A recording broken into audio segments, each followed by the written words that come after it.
Começa agora, direto dos estúdios da Rádio Acústica FM em Brasília. Radar dos Municípios. Debate, informação e temas que interessam a sua comunidade. Um link direto com os 3 poderes e os 497 municípios gaúchos. Radar dos Municípios. Apresentação, Voltaire Santos. Oferecimento, Cremers, Rede de Farmácia São João e Hipermix.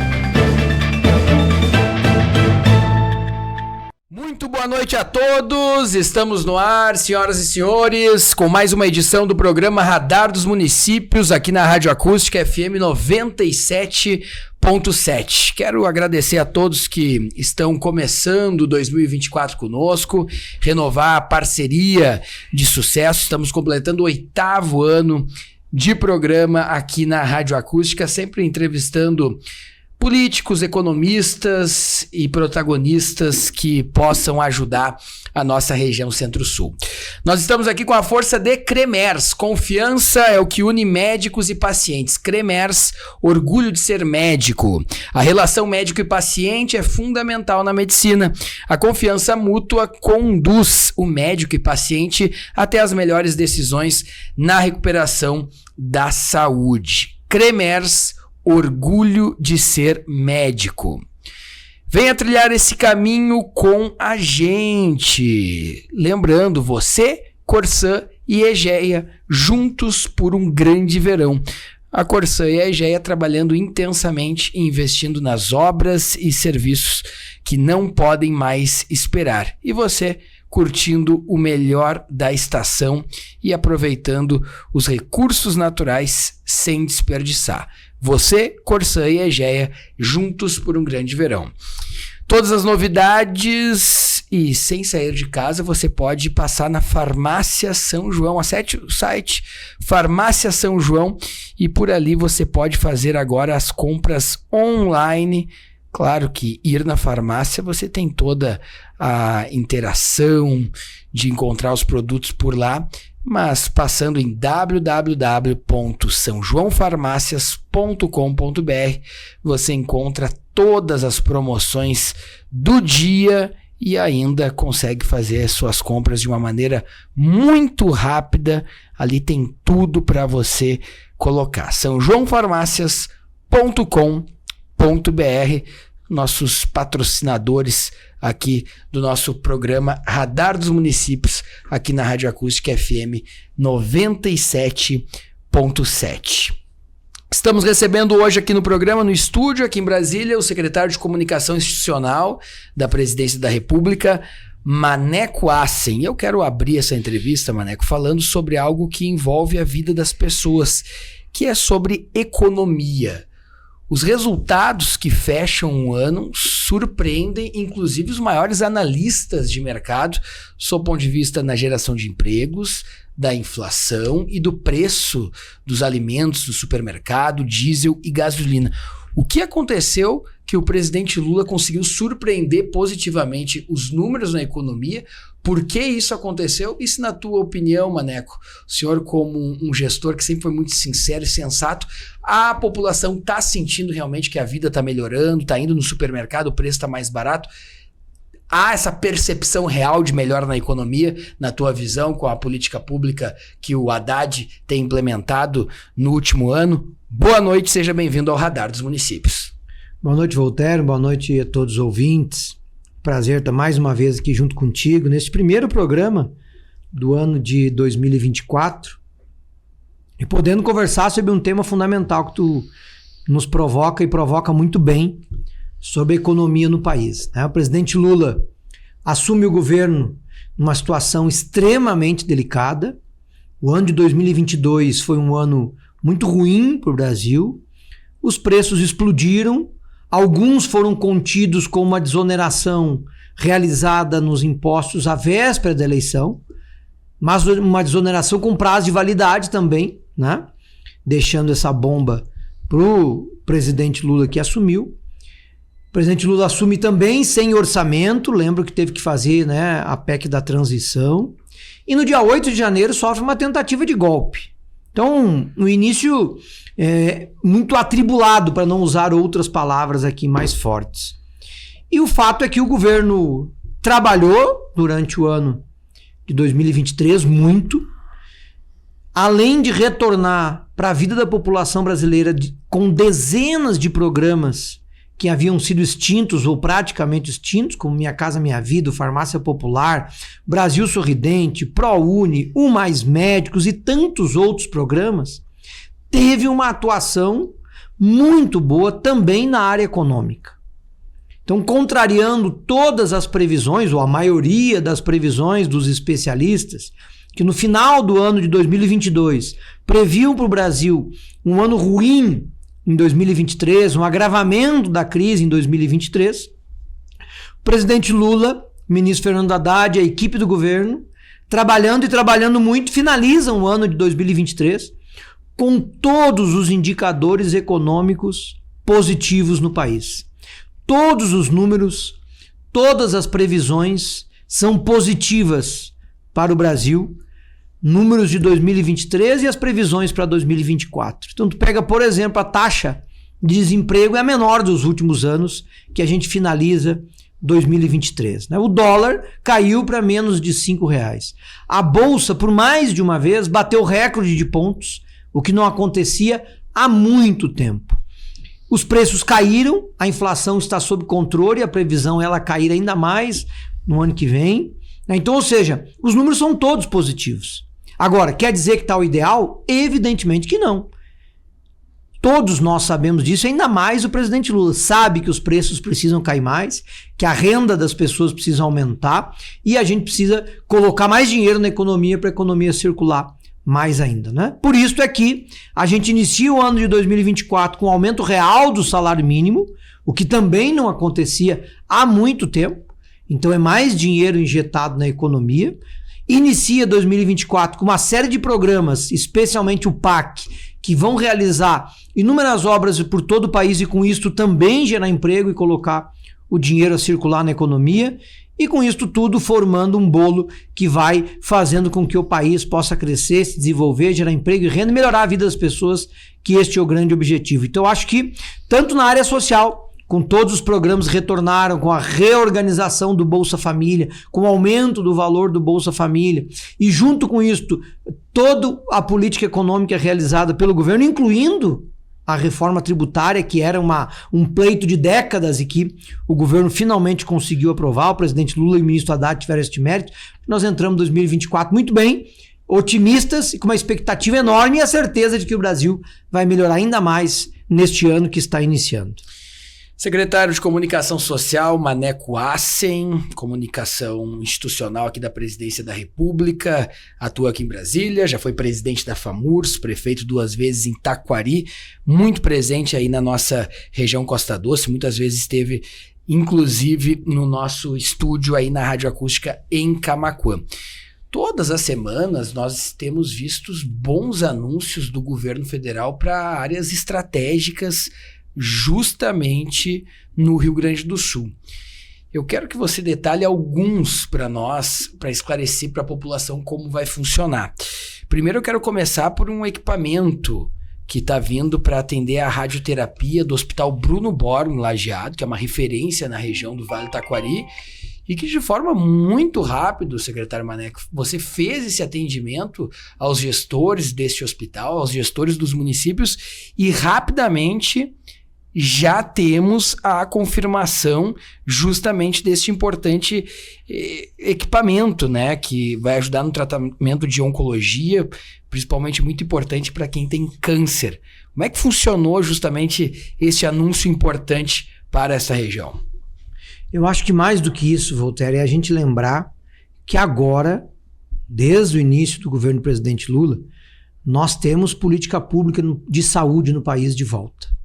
Só para te teres uma ideia, no ano de 2023, o governo federal aumentou para o Rio Grande do Sul em mais de 400 milhões de reais os recursos na área da saúde. Isso é muita coisa para um estado que nem o nosso, que vinha com enormes dificuldades neste tema. E este exemplo que tu citastes do Hospital Bruno Borba, eu também poderia citar aqui do Hospital de Estrela, Hospital Nanere de Santa Cruz, do Hospital de Cachoeira do Sul, dos hospitais de Porto Alegre, Santa Casa, por exemplo, Hospital de Clínicas, né? O GHC nem se fala, o Hospital de São Jerônimo, na região carbonífera, e tantos outros, né? O Hospital de Camaquã recebeu também aumento de custeio. Então, isso significa que é uma política de saúde, não é só mais, né, emenda de orçamento secreto que os hospitais nos últimos anos tinham que ficar mendigando custeio para os deputados, né?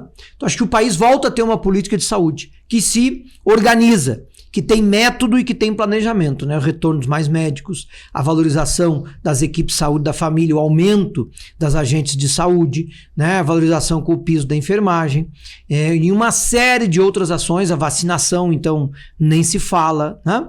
E isto, obviamente, se multiplica também nos recursos para os hospitais, que são fundamentais para o atendimento à população, no tratamento de doenças que, às vezes, o SUS tem dificuldade de atender a todos, né? A fila em muitas especialidades ainda é grande. Foram muitos anos sem investimentos que agora o governo federal busca recuperar, e este exemplo que tu traz é um deles, porque é um equipamento de alta tecnologia para qualificar o atendimento numa doença que é muito traumática, que são, né, as doenças tratadas com equipamentos de radioterapia, que são câncer, né? E que estão nas prioridades do PAC na área da saúde do governo federal. Então, acho que nós teremos agora, em 2024, que aí sim o governo do presidente Lula vai ter o seu orçamento, o orçamento planejado e organizado em cima das prioridades do governo. Esses recursos vão se multiplicar, não só no Rio Grande do Sul, mas no Brasil como um todo. Radar dos Municípios na Rádio Acústica, FM 97.7, ao vivo para Camaquã, Guaíba, Pelotas, Turuçu, Tapes, São Lourenço, toda a região que nos acompanha pelo FM 97.7. A gente sempre agradece a sua parceria. Secretário Maneco, trazendo um bastidor, como foi feita a articulação destes recursos, o que vem por aí para o Hospital de Camaquã? O Otávio Moraes, uma figura conhecida de Camaquã, foi presidente do Cindy Lojas, assumiu no último ano esse desafio de comandar, ser diretor-presidente do hospital. Como é que foi feito? Como é que está esse teu olhar para Camaquã? A própria vereadora Marivone tem falado da tua importância lá na região, nas participações que ela realiza no programa Primeira Hora com o Fábio Renner. Como é que estão justamente essas articulações e essa recepção que tu tens lá com o município? O que nós temos notado, Walter, aqui neste último ano, né, desde janeiro que nós estamos aqui. E digo isso com toda tranquilidade porque fui prefeito 8 anos e acompanho essas pautas muito bem, depois também como presidente da FAMURS. O fato é que agora tem um governo que recebe não só prefeitos, vereadores, secretários, mas delegações dos municípios, direções de universidades, direções de hospitais, lideranças políticas e sociais, né? Com os mais diversos pleitos nas mais diversas áreas. E por que as pessoas vêm agora a Brasília solicitar, né, projetos, programas, recursos? Porque agora elas sabem que tem chance de ser atendida. Evidentemente que o governo não tem condições de atender todo mundo, mas as pessoas sabem que agora tem esperança, que agora tem possibilidade, que agora tem uma chance, que no passado não tinha. Os últimos anos ninguém vinha mais a Brasília. Era só para pedir emenda para deputado. E agora não. Agora se consegue novamente ter a expectativa e a esperança de se buscar recursos, né? Como, por exemplo, custeio de hospital.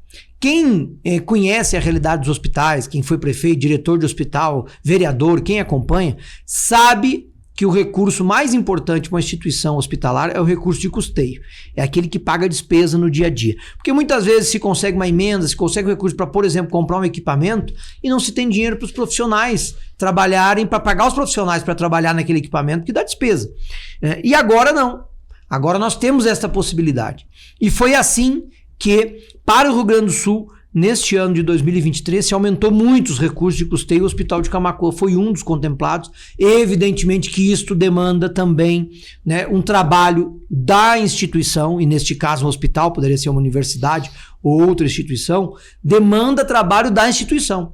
E o Hospital de Camaquã está com uma nova direção, uma direção engajada, uma direção que está buscando novos recursos, novos caminhos para o hospital, e os resultados começam a aparecer. Quando tu unifica, então, as vontades de todo mundo. Tu tem lá na ponta uma instituição com qualidade técnica e com vontade de buscar e de fazer acontecer, e tu tem um governo que quer ajudar, que quer colocar recursos para quem merece e que quer qualificar a prestação de serviço público, neste caso, na área da saúde. Uniu essas duas vontades, não tem como dar errado. E é isso que o governo do presidente Lula tem feito, né? Unindo as vontades da ponta com a vontade do governo. Quem quer fazer uma boa prestação de serviço e um governo que tem programa, tem projeto e busca a melhor forma de viabilizar os recursos para executar essas atividades, né? E eu não tenho dúvida, 2024 vai ser ainda melhor. Sempre muito bom esclarecer esses pontos, porque se trata realmente de uma grande conquista para o município de Camaquã, que a gente vem detalhando nas últimas semanas aqui também com os ouvintes. Confiança é o que une médicos e pacientes. Cremers, orgulho de ser médico. A relação médico e paciente é fundamental na medicina, e a confiança mútua conduz o médico e o paciente até as melhores decisões na recuperação da saúde. Cremers, orgulho de ser médico. Você, Corsã e Egea, juntos por um grande verão. A Corsã e a Egea estão trabalhando intensamente e investindo nas obras e serviços que não podem mais esperar. E você, curtindo o melhor da estação e aproveitando os recursos naturais sem desperdiçar. Você, Corsã e Egea, juntos por um grande verão. Secretário de Comunicação Institucional da Presidência da República, Maneco Assen, 8 de janeiro está chegando e virou uma data emblemática, uma data histórica por tudo que aconteceu no país. Você, Maneco, já estava no governo federal, junto com o ministro Pimenta, no 8 de janeiro do ano passado, quando uma semana depois da posse do presidente Lula, que ocorreu com toda a normalidade, com todos os rituais democráticos estabelecidos, tivemos atos de depredação no Palácio do Planalto, no Supremo Tribunal Federal, e que resultaram em prisões e que até hoje resultam num grande debate. Qual é o significado desta data a partir de agora para os brasileiros, na tua visão? Bom, Voltaire, primeiro, né, é importante destacar que a posse do presidente Lula não se deu com normalidade, porque o presidente que perdeu a eleição não teve a hombridade de transmitir o cargo, o que na democracia já é uma ofensa, já é um erro de um ritual democrático que acontece em todos os municípios, em todos os estados, né? E sempre aconteceu na presidência da República. Então aí já tem o primeiro erro.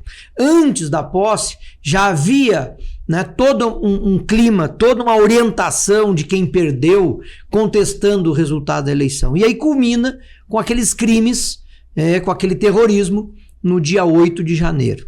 O que obviamente ninguém imaginou que pudesse acontecer com tamanha gravidade, né, com tamanho ímpeto, tantas pessoas cometendo crimes, né, contra a democracia brasileira. E isto agora completa um ano e não há como deixar passar em branco. Não é possível deixar passar em branco uma tentativa de golpe contra o país. E por isso a importância deste ato institucional que vai acontecer no Senado semana que vem, reunindo o presidente do Executivo, do Poder Executivo, o presidente do Poder Legislativo, o presidente do Poder Judiciário e tantas outras lideranças políticas e sociais do país, né, para, né, demonstrar mais uma vez para a população brasileira e para aqueles que ainda possam imaginar, sonhar em querer atacar a democracia, que não há mais espaço para isso na sociedade brasileira. Então é importante sim relembrar aquilo que aconteceu para que não caia no esquecimento, para que não aconteça de novo e para que a população brasileira saiba que aquilo foi um crime, uma tentativa de golpe e que precisa ser repelida como deve ser, como crime, né? Com a punição dos responsáveis, que é o que o Poder Judiciário está fazendo. Cabe ao Poder Executivo, em conjunto com o Poder Legislativo e também com o Poder Judiciário, fazer a demarcação histórica, né, a relembrar institucionalmente este dia com um ato, né, exaltando a democracia, a Constituição brasileira, para que isso nunca mais aconteça. É uma data que torna-se simbólica. Falando um pouco como advogado também, secretário Maneco, as prisões, as pessoas que ainda estão presas por depredação e que seguem presas ainda sob avaliação do STF, você considera justa essas prisões dentro do processo legal? Primeiro, Walter, não é uma depredação. Né? Depredação é se eu e tu sair daqui, pegar uma pedra e atirar num vidro da loja ali da frente. Né? Ou quebrar um carro. Isso é depredação. Ali foi um atentado contra a democracia. Um ato de terrorismo, é outra capitulação né, no direito penal. É outro crime. Não é uma depredação. Depredação é uma outra coisa completamente diferente. Um crime de dano, algo nesse sentido. Ali não. Então, portanto, pela gravidade do crime, pelas provas que foram colhidas, né, pelo planejamento, pela forma como se executou, eu não tenho dúvidas que, infelizmente, a prisão é o caminho. A pena dura é o caminho, né, para que isto não aconteça mais. Não pode um cidadão achar que atentar contra o Estado Democrático de Direito é algo normal e que está dentro da sua liberdade. Não está, porque a nossa liberdade ela é regulada pela lei. A liberdade de qualquer um de nós. Não existe liberdade plena. Isto é regulado pela lei. E se a lei é descumprida, as pessoas que descumprem a lei têm que ser punidas, e neste caso, pela gravidade, acho que está sim correto. Né? O STF tem feito nesse sentido processos robustos, tanto que ninguém contesta. Né? O levantamento das provas foram evidentes, porque os próprios criminosos produziram provas contra si mesmo, gravando vídeos, né? e publicando nas redes, etc. Né? E os processos estão andando, as primeiras condenações já saíram, e por isso é que acho que está correta esta atitude, esta ação, e juridicamente as pessoas têm que responder com penas compatíveis com os crimes que realizaram. Que, volto a dizer, são crimes graves contra o Estado Democrático de Direito e previstos na nossa legislação, e assim elas devem ser punidas. Secretário de Comunicação Institucional da Presidência da República, Maneco Hassen, hoje conosco aqui no estúdio em Brasília, no programa Radar dos Municípios, aqui na Rádio Acústica FM 97.7, sempre nas noites de quarta-feira, trazendo convidados especiais ou no estúdio ou também por link para fazer justamente esse debate que é muito necessário. Maneco, a gente sabe que, dependendo do resultado das eleições, o senhor pode virar deputado. Como presidente da FAMURS, o senhor já foi levado ao debate do estado do Rio Grande do Sul pela força do cargo e porque, naquele momento, os municípios tiveram protagonismo e a opinião dos municípios servia ou se abria ou se fechava, os protocolos que mudavam. Antes de explicar para o ouvinte o que vai acontecer para o Maneco ser deputado, eu te faço uma pergunta. Como o secretário Maneco votaria nessa questão de aumento do ICMS proposto pelo governador Eduardo Leite? Qual seria o teu voto e como equilibrar as contas públicas na tua visão? Primeiro, Walter, né, a política hoje, mais do que nunca, ela precisa ser tratada com responsabilidade e sinceridade. Se numa campanha eleitoral, por mais de uma vez, eu prometo algo desta grandeza, de não aumentar imposto, de não vender patrimônio público, etc, etc, eu não posso simplesmente do dia para a noite mudar esta opinião. E fazer isto sem dialogar com ninguém e sem apresentar motivos muito robustos para uma eventual mudança de opinião, porque mudar de opinião não é o problema. O problema é tu mudar de opinião apenas por conta de um processo eleitoral. E acho que isto que aconteceu no Rio Grande do Sul, né? Todos sabem da situação econômica do Estado, todos sabem que o governador, na eleição, disse que, além de não aumentar imposto, disse que tinha reorganizado as contas públicas do Rio Grande do Sul, que tinha sanado as contas, etc, etc, etc. Então não pode agora fazer, de uma hora para outra, uma solução, né, ou uma tentativa de solução, ou argumentar como solução um aumento de imposto, e ainda mais baseado numa reforma tributária que ainda trava em tramitação. Então acho que ele mesmo se arrependeu, retirou o projeto, né, e há outras formas de se trabalhar a questão do caixa no Estado, que obviamente não é fácil, é um trabalho difícil, né, mas né? O caminho é dar transparência, é a população saber quais empresas recebem benefícios fiscais, é organizar o Estado para reduzir despesas, é diminuir naquilo que for possível, né, os gastos que não são em obras, serviços e prestação, né, de serviços para a população, e fazer o que tem que ser feito. Né? Lá em Taquari, por exemplo, quando foi necessário, eu governei o município com 2 secretários apenas. Né? E uma série de outras ações para equacionar as contas. Claro que não estou comparando um município pequeno que nem o meu com o estado do Rio Grande do Sul, mas o fato é que é preciso ter transparência com a população, é preciso deixar claro os movimentos, especialmente quando são movimentos de redução de despesas, para que a população compreenda e a classe política também compreenda e concorde com eles. E o seu voto qual seria? Sem dúvida nenhuma seria contrário. Contrário ao aumento do ICMS, que foi a grande derrota do Eduardo Leite, né, Maneco, no último ano, né? Teve que retirar o projeto de pauta, mesmo com toda a publicidade do governo em relação a isso. Foi uma derrota, né? Isso que boa parte da base do governo está nas secretarias, bem colocada nas secretarias, bem empregada nas secretarias, mas quando fala em aumento de impostos, também tem toda uma pressão de diversos setores, né, Maneco? Eu acho que nem é só isso, Walter, né? Há um compromisso assumido. Então, na eleição, para mim votar no candidato A, B ou C, eu disse, não, vou votar nele porque ele vai fazer isto. Vamos integrar o governo porque o governo vai ser assim assado. Aí, bom, faz diferente. O teu compromisso não era com a pessoa, era com aquelas ideias e com aquele projeto que foi vencedor nas urnas, né? E que os partidos e a política, enfim, defendeu. Então, acho que é por aí o caminho, inclusive para que a gente tenha mais convicção, mais transparência, mais certeza nesses movimentos políticos, e as pessoas possam exercer também esta sadia participação em poder dizer a sua opinião, se concordam ou não com determinados temas. E acho que o governo não tem nenhum problema em retirar quando vê que vai perder, quando se arrependeu. Eu não vejo nenhum problema quanto a isso. Ô, Maneco, deixa eu entrar em alguns temas polêmicos, que eu sei que tu não foge da verdade e não foge de um bom debate. Vamos lá, alguns temas rapidamente aqui, tá? Questão dos recursos para o Vale do Taquari. O que chegou, o que não chegou? Você coordenou muito bem o escritório do governo federal.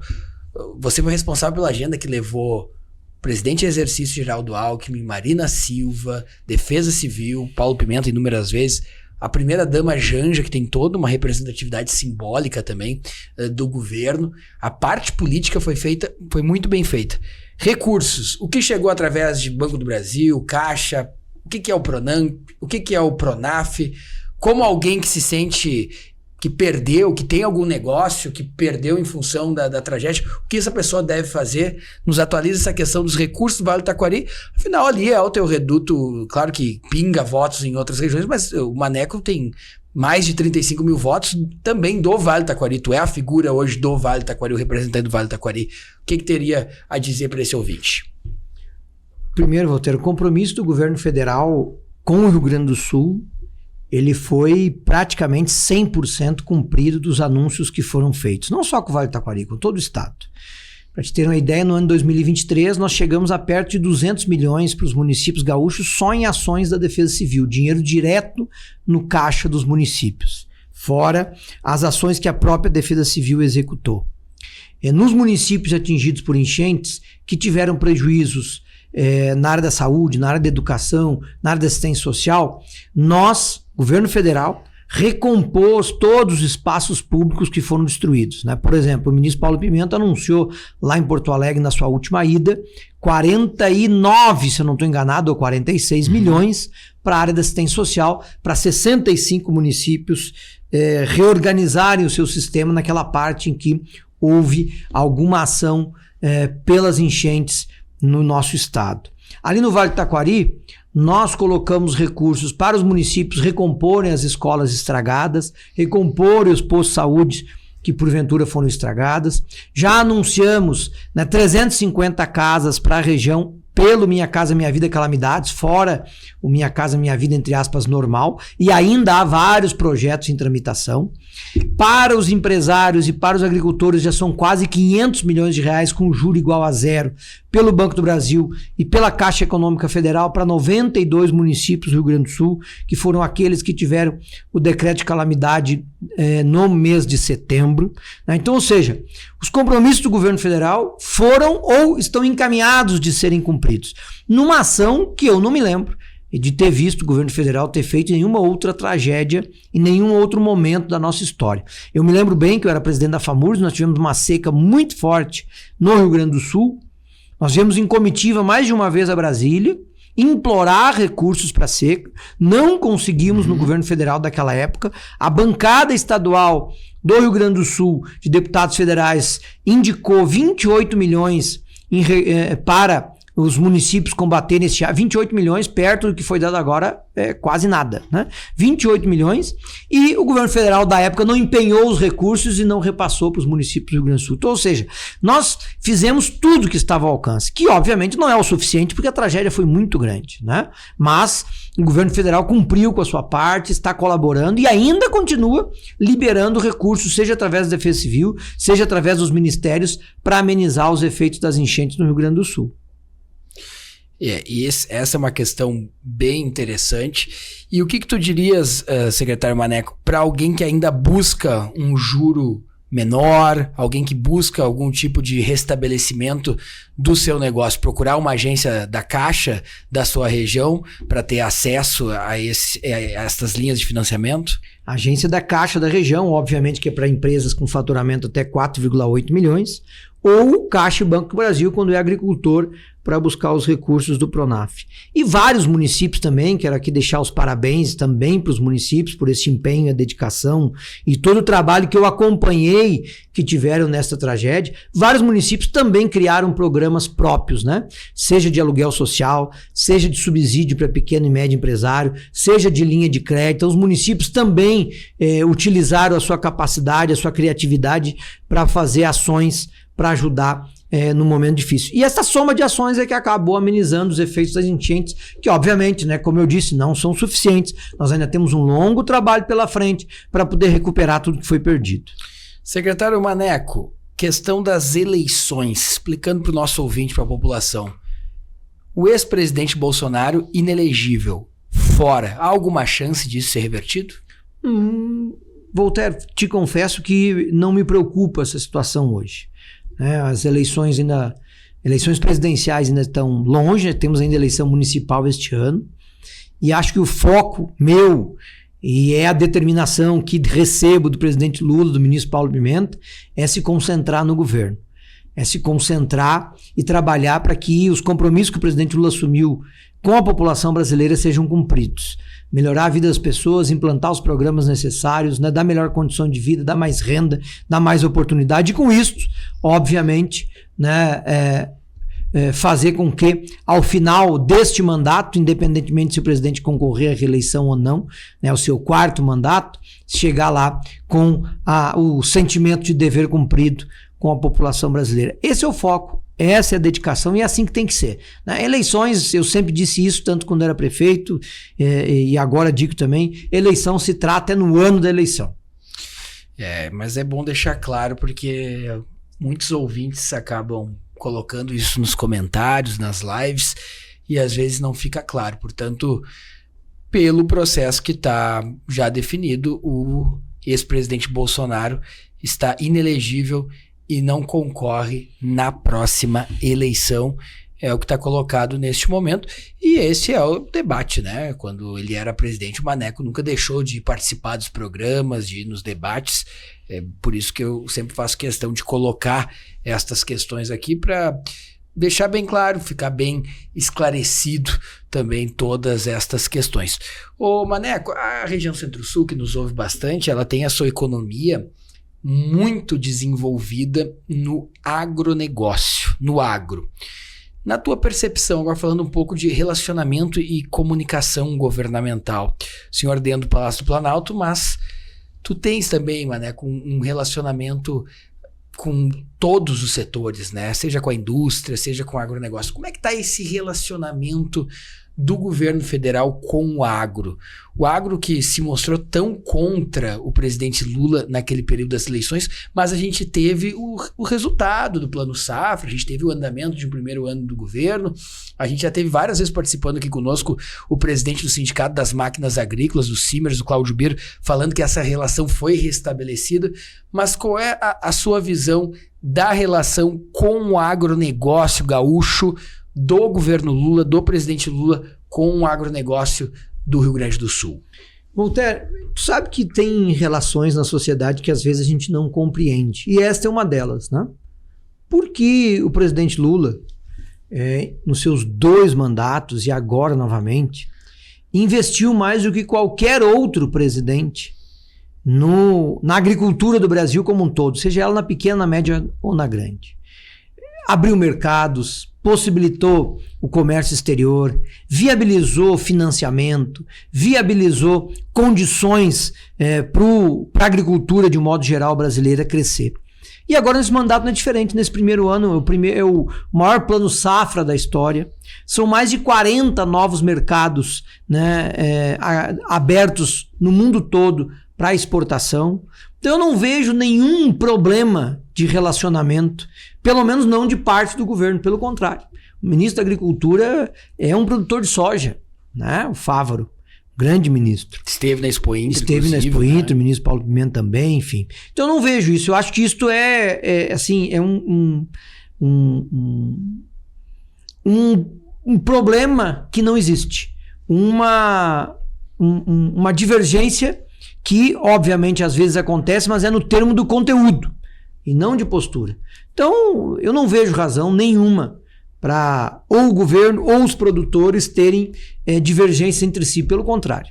Né? O presidente Lula sempre foi um cara de muito diálogo, uma capacidade enorme de ouvir, e os produtores sabem que tem no presidente Lula o espaço para esse diálogo. Né? Não só no presidente, mas no governo como um todo. E é assim que eu acho que aos poucos as relações estão voltando à normalidade, esquecendo o último período em que houve um incentivo a esta cisânia, né? Não só no setor agrícola, mas em outros setores da sociedade, inclusive nas nossas famílias, né?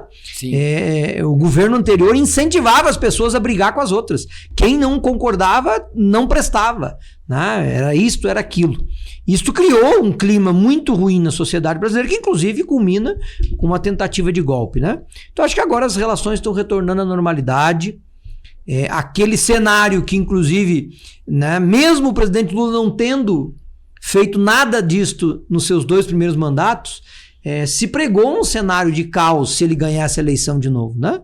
Aquela questão de novo da propriedade, invasão de terra, etc, né, que voltou ao debate. E agora a realidade está mostrando, como já mostrou nos 2 primeiros mandatos do presidente Lula, que isso não existe e que as relações na sociedade estão retornando à normalidade, e é assim que deve ser, obviamente com as divergências que porventura todos tenhamos, isso é normal, mas sentando à mesa para dialogar e construir o melhor caminho. E com a agricultura não é diferente, é um setor econômico fundamental para o país, e o presidente Lula sempre disse isso. Essa questão foi imposta por algumas narrativas mal espalhadas, né? E isso a gente prestava atenção durante a campanha eleitoral. Qual é o papel hoje do MST, explicando para a população? Porque foram muito importantes, por exemplo, no Vale do Taquari, naquelas tragédias, o MST desenvolveu um papel social com as quentinhas, até o Profissão Repórter, com o Caco Barcelos, fez uma matéria especial. O governador Eduardo Leite, que é do PSDB, que tinha um distanciamento com o Movimento Sem Terra, foi lá agradecer. Qual é o papel hoje do MST para as pessoas poderem entender, já que a gente estava falando dessa relação do governo Lula com o agro, Maneco? O MST é um movimento social histórico, tem um papel importante na sociedade brasileira, né? E que, obviamente, faz uma luta justa, uma luta verdadeira por distribuição de terra para aqueles que não têm, obviamente, a partir de terras que não estão sendo usadas. Não há nenhum problema, nenhum medo, nenhuma possibilidade de terra produtiva ser ser usada para a reforma agrária. Né? E eu acho que é isto que a gente precisa estabelecer ou retomar as relações na sociedade. Né? Não há nenhum problema de se sentar à mesa para dialogar. E o MST tem este papel social também, né? Tu citou bem o exemplo do Vale do Taquari, mas não é só no Vale do Taquari. Toda a situação difícil que o país passa, eles estão lá para colaborar, para ajudar, né? Para colocar, né, a sua força de trabalho a ajudar a sociedade que naquele momento está passando dificuldade. Eu acho que isso também deve ser utilizado como lição, né? Para a gente, né, organizar melhor as relações. Né? Todos os setores são fundamentais em uma sociedade. A agricultura familiar não sobrevive sem a agricultura de grande extensão e vice-versa, porque elas são complementares, na minha opinião. E esse é o trabalho que o presidente Lula tem procurado fazer, de unificar, reunir a sociedade brasileira novamente, né, de estabelecer mesas de diálogo, de estabelecer caminhos para a gente encontrar o ponto ideal, né, para que a gente possa avançar econômico e socialmente enquanto país.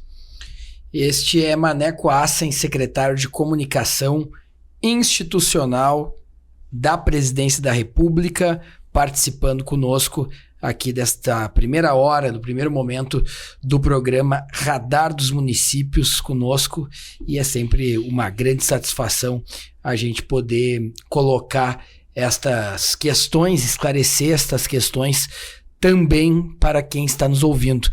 Durante o ano, muitos produtores da região chegaram a te procurar também, Maneco, para saber qual era o teu posicionamento a respeito da situação do fumo. E eu gostaria que o senhor esclarecesse a questão do fumo, como o senhor, o Maneco Assen, vê esta questão dos fumicultores, que é uma base não só da região Centro-Sul, mas também do Vale do Rio Pardo, onde é muito forte esta questão na geração de empregos por lá.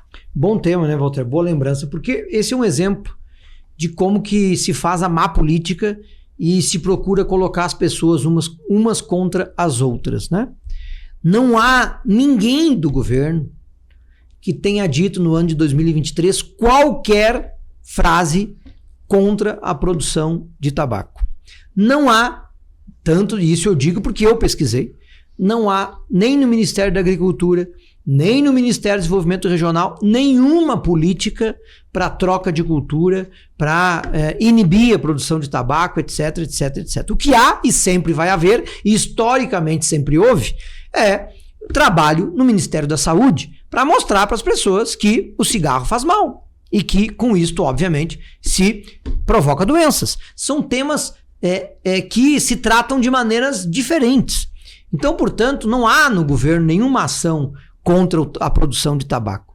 E alguns políticos, né, sem pauta, né, que com o fim do governo passado e sem esta polarização, sem esta cisânia, sem o discurso raivoso, não sobrevivem, precisam alimentar nas pessoas a raiva. Precisam alimentar nas pessoas a polêmica. E aí, bom, ficam espalhando fake news por aí, né? E um deles foi esta de que o governo do presidente Lula seria contra a produção de tabaco, que não é verdade, pelo contrário, tanto que o tabaco está incluído no Plano Safra, tanto que as políticas do governo para a agricultura familiar incluem os produtores de tabaco e, portanto, né, vai continuar assim, pela importância que o tabaco tem na economia, especialmente do Rio Grande do Sul. São milhares e milhares de famílias produtoras, são milhares e milhares de recursos que circulam nas economias por conta desta produção e é assim que deve continuar. Secretário Maneco Assen tem compromisso, tem agenda, mas eu só quero fazer uma saudação ao nosso próximo entrevistado, secretário Maneco, que é o diretor-presidente do Hospital de Camaquã, o Otávio Moraes, que vai participar conosco aqui do Radar dos Municípios, programa que exibimos nas noites de quarta-feira aqui na Rádio Acústica, e ele já está ali, Maneco, ali no telão conosco, vestindo uma camiseta básica preta, né, tirou um pouco o terno e gravata, que é a marca principal lá da loja Moda Homem. É porque ele nos vende terno e gravata. Inclusive, né? Eu acho que o teu terno, esse é o da Moda Homem. Ele tá com o terno da Moda Homem. Ali, esse é de lá, Maneco. É verdade. Presidente do Hospital de Camaquã, Otávio Moraes, boa noite, seja bem-vindo à Rádio Acústica, ao programa Radar dos Municípios. Boa noite, Voltaire, boa noite, Maneco, e principalmente a todos os ouvintes aí da Rádio Acústica. Até me senti mal agora, né, vendo a elegância de vocês aqui, eu de camiseta, né? Vocês me pegaram no contrapé hoje, mas vocês estão sempre elegantes ainda. E uma satisfação rever os amigos que estou acompanhando a trajetória aí, Maneco e Voltaire, e muito feliz pelo grande trabalho que vocês estão fazendo aí em Brasília. O presidente Otávio Moraes teve só um pequeno corte no áudio dele na última intervenção, mas que em seguida a gente restabelece. Otávio, antes da gente liberar o Maneco aqui, que tem compromisso, qual é o balanço, a projeção que se tem para o hospital aí de Camaquã neste 2024? Nós estamos aí, né, Voltaire, fechando 8 meses à frente do hospital. Nós tentamos uma eleição, teve aí uma eleição no hospital, e a gente foi nítido, né, que nós pegamos o hospital no pior momento da sua história. Nós tínhamos ali um grande risco de fechamento de serviços. Ele ali por abril e maio teve maternidade alguns dias fechada, e se circulava aí terceirizar o hospital, né, por uma outra gestão, por uma outra entidade e tal. E a gente acabou enfrentando esse desafio justamente com a nossa diretoria, e a nossa grande proposta lá em maio não foi trazer a receita do bolo para resolver todas as soluções. Né? Um hospital filantrópico, um hospital deficitário, né? Todas as dificuldades que tem os hospitais, a gente veio enfrentar com um grande desafio de fazer pontos, fazer conexões, chamar para próximo todos os atores, né? Fazer o hospital ser de todos. Era não dar obstáculos, mas sim pontos de conexão entre os municípios, entre o Estado, entre a União, e que a gente pudesse consolidar e cada vez mais o hospital como o hospital da nossa região, né? A gente tem aí, vamos dizer assim, a sorte dele, a sede dele ser em Camaquã. Mas nós estamos falando aí, Voltaire e Maneco, de 14 municípios que nós atendemos. Nós estamos falando aí em oftalmo, nós estamos falando de 19 municípios. Na oftalmo nós somos referência para Carbonífera e Costa Doce, toda a região aqui. Então, estrategicamente nós somos de beira de BR, estamos bem na metade do caminho entre Pelotas e Porto Alegre. Estrategicamente ele é muito funcional para o Estado, e vender desta forma era o nosso grande objetivo, e é nosso grande objetivo, aproximar, gerar conexões e a gente ver o que a gente quer desse hospital. Diante disso, a gente teve uma reestruturação interna com a equipe, né? Hoje nós temos mais de 400 funcionários, onde a gente reestruturou a equipe, estamos hoje aí com um salário em dia, né? Pagamos o nosso 13º em setembro, 30 de setembro, nossos colaboradores já estavam com o 13º pago, reestruturamos, deixamos um ambiente humanizado, particularmente eu sou de corredor, né? Eu sou de chão de fábrica, como se diz, eu estou sempre em contato com a nossa equipe, tanto seja no PS quanto dentro dos quartos, dentro do bloco cirúrgico, sempre conversando com as equipes. A gente tem hoje 23 chefias, temos aí mais de 50, 70 médicos, mais de 50 fornecedores. Então, esse foi o desafio que a gente buscou. Diante disto, a gente foi aí em busca, né, principalmente dessa conexão com o governo federal. E aqui já deixo um grande agradecimento ao governo federal que abriu as portas. Estive em Brasília, onde tive o prazer de te visitar, e o Maneco não estava, e as portas abertas dentro do Ministério da Saúde, dentro de todos os deputados da base do governo federal. Eu fui em toda a bancada gaúcha, eu visitei toda ela, eu visitei os nossos 3 senadores, levei ofício mostrando números, mostrando a realidade do hospital. E aqui quero referenciar o deputado Alexandre, que marcou uma agenda dentro do Ministério da Saúde, onde a equipe técnica me recebeu muito bem. E algo importante, porque o Ministério da Saúde ele olha o macro, né? Ele não vai estar botando a lupa especificamente na região. E ali o grande A grande sacada de eu ter ido foi justamente ter peço para o Ministério da Saúde colocar uma lupa na nossa região, uma lupa no nosso hospital, e fui recebido muito bem por todos do governo federal. Agradeço a ti, ao Maneco, ao Pimenta.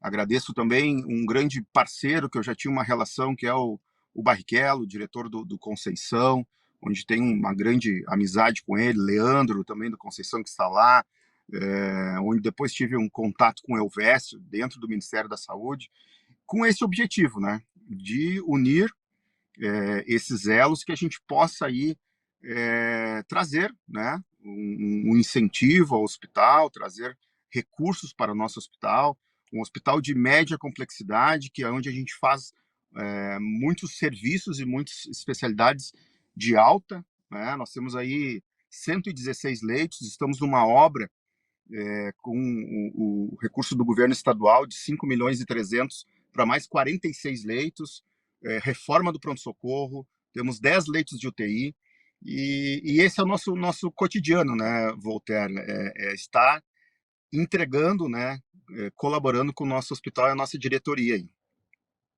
Presidente Otávio Moraes fica na linha. Eu vou me despedir aqui do secretário de Comunicação Institucional da Presidência da República, Maneco Assen, que vai fazer sua saudação e também sua despedida. Ele que participou aqui na primeira hora do programa Radar dos Municípios, que sempre vai ao ar nas noites de quarta-feira na Rádio Acústica FM 97.7. Muito obrigado mais uma vez, secretário Maneco, por atualizar as informações que impactam, fazem a diferença lá na região Centro-Sul e todo o Rio Grande do Sul, com certeza que está ligado aqui no programa, secretário Maneco Assen. Eu que agradeço, Voltaire, mais uma vez a oportunidade de estar aqui junto contigo.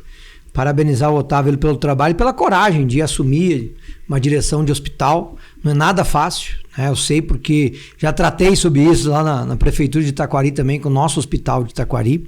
O bom é que agora pelo menos tem um governo que escuta, um governo que dá oportunidade e um governo que investe e vai investir nos hospitais do Rio Grande do Sul e do Brasil, né? Camaquã já foi contemplado aí com um recurso de custeio de 1 milhão por ano, e eu não tenho dúvida que com a capacidade de articulação do Otávio, com a equipe técnica dele, o ano 2024 mais recursos vão ir para o hospital a partir da demanda que eles vão apresentar.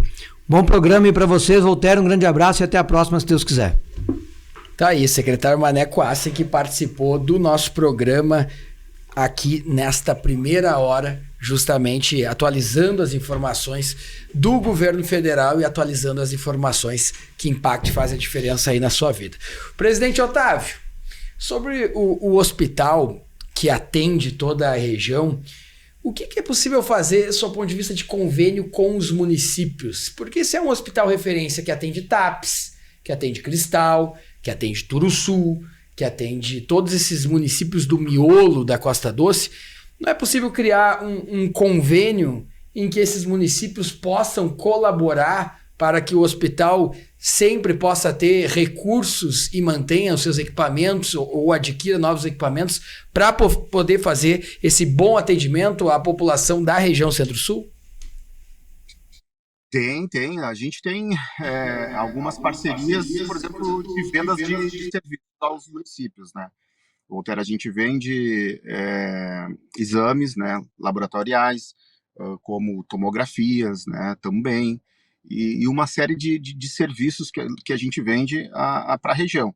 Para Camaquã mesmo a gente vende lavanderia, nós temos a nossa lavanderia própria, mas em questão desse déficit que a gente tem, se tem como se fazer mais parcerias com os municípios, sim, para que a gente possa construir um novo ambiente, né, para o hospital. Então, por exemplo, hoje, o nosso maior déficit que a gente tem é a nossa maternidade, né? Esse é o nosso maior déficit. Se fez um cálculo aí o ano passado, retrasado, para a gente zerar esse déficit aí, né, num rateio entre os municípios, entre os 14 municípios. Eu ficaria 2,88 por habitantes. Não avançou, né? Teve a prefeitura de Camaquã que acabou aportando ali o valor, a parcela dela ali por seis meses, e os outros municípios não aportaram. Eu acho que o que falta justamente as lideranças da região entenderem a importância deste hospital como regional.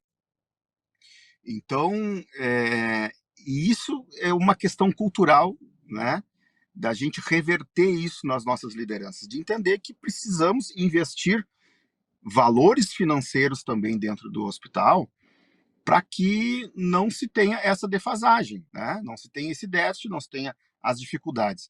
Porque toda a região cai aqui, né? Independente de ter o déficit ou não ter o déficit, de ter serviço funcionando ou não, a região toda ela é referenciada a Camaquã. E esses convênios a gente está construindo junto com a diretoria, estamos montando planos junto com a diretoria.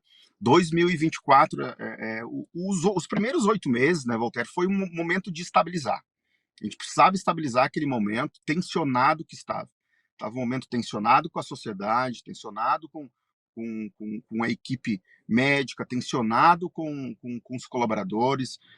Quando nós chegamos mesmo, tinha equipes médicas que queriam parar de trabalhar, né? E não poucos médicos. Então, esses 8 meses, a gente trabalhou em estabilizar.